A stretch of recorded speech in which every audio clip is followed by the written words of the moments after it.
our people who are in Mindanao, 22% of the 119 million Filipinos. Do we know about that? Why there's nothing here, zero? Mr. Congressman Rufus, it's not in the NEP. The agency did not request for that. So I think the most appropriate agency to talk to and inquire about that is the Department of Transportation. No? Ito. Alam nyo, pare-pareho naman tayong mga nagtatanong sa ahensya. Yung mga ahensyang yan, sang-ayon ako sa inyo, kailangan. Eh bakit hindi linigay sa NEP? Hindi naman trabaho ng senador, ng chairman ng finance, sagutin ang ahensya, bakit wala sa NEP? Eh yun na yung tanong namin, bakit nga wala sa NEP? Mag-isip-isip sila, matuto sila gumawa ng budget nila. Bakit tayo mag-iisip ngayon, ba't wala sa NEP? Thank you for the lecture, Senator Loren. I'm not lecturing. No, we thank you really. You're really saying the right thing. No, But it's true. anyway, Because I was there for 5 years, and sometimes, hanggang last minute, they submit in the BICAM. Why should they submit in the BICAM? Pag-isipan nila ang kanilang NEP, National Expenditure Program, the President's Budget. That's why ayaw na ayaw namin ma-insertion sa BICAM. Kasi dapat kung mahalaga yan, nasa NEP na yan. And then they come to a senator during the plenary, isingit nyo to. Ayaw namin.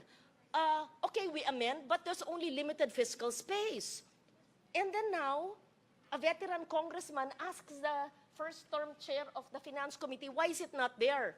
I'm sorry, I have to answer for him. Of course, he can very much answer that, but if it's not in the NEP, what do we do, right? I also agree with Senator Ligarda and the chair. So therefore, I think Secretary Banoy Lopez is listening to us now.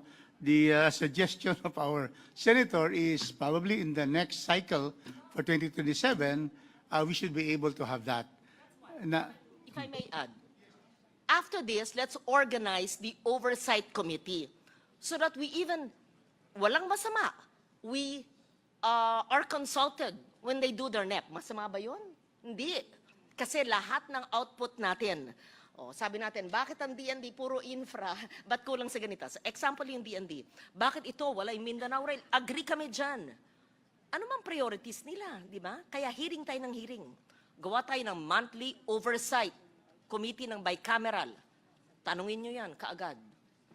Sang-ayon ako dyan. I agree again with Senator Ligarda.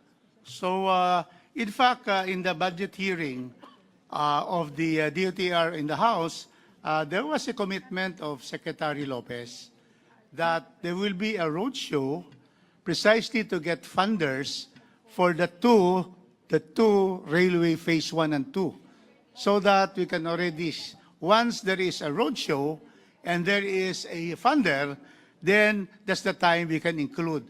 So I would just like to seek the support of all the senators and all the congressmen that the oversight will be created, and we would wish that DOTR would really go into the roadshow for these two projects, so that for the first time, Mindanao will have the two railway systems. So again, my thanks to Senator Gatchalian and Chairman Gatchalian and Chairman Mika Swansing for taking this up, the possibility already of the DOTR, probably in the budget of 2027, already include amounts, once we have funders already, for these two vital, important projects for Mindanao, the railway system. Thank you so much.